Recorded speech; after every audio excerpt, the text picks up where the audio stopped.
கொஞ்ச நேரம் கொடுக்குறோம். நீங்க சொல்றதெல்லாம் எனக்கு புரியுது மேடம். அது மூளையை பாதிக்குது. நார்மலா இருக்கக்கூடிய குழந்தைகள் மூளைக்கும் மொபைல் பார்த்து வீணா போகிற அடிக்ஷன் ஆன ஒரு குழந்தையுடைய மூளையுமே உருவ அமைப்புல நிறைய மாறுதல்கள் இருக்குன்றது வரைக்கும் இன்னைக்கு நிரூபிச்சிருக்காங்க.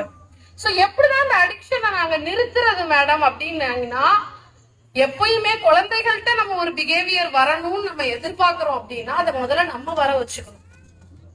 So for some tips நான் சொல்றேன். மொபைலை தவிர்க்கவே முடியல அப்படின்னா குழந்தைகள் இல்லாத நேரத்துல அந்த மொபைலை நீங்க பாருங்க. வீட்டுக்கு குழந்தைகள் வந்துட்டாங்கன்னா ஸ்ட்ரிக்டா 2 நாளைக்கு அழுவாங்க, 2 நாளைக்கு மூஞ்ச தூக்கி வச்சுப்பாங்க, 3 நாள் ஆகட்டும், 1 வாரம் ஆகட்டும், சாப்பிடலன்னா கூட பரவாயில்ல, அந்த ஹாபிச்சுவலுக்கு வந்துருவாங்க. நீங்க 1 வாரம் ட்ரை பண்ணுங்க. போனை வச்சு பூட்டுங்க. இல்லைன்னா சிம் கார்டை எடுத்து நீங்க இந்த பழைய நோக்கியா மொபைல் விற்கும்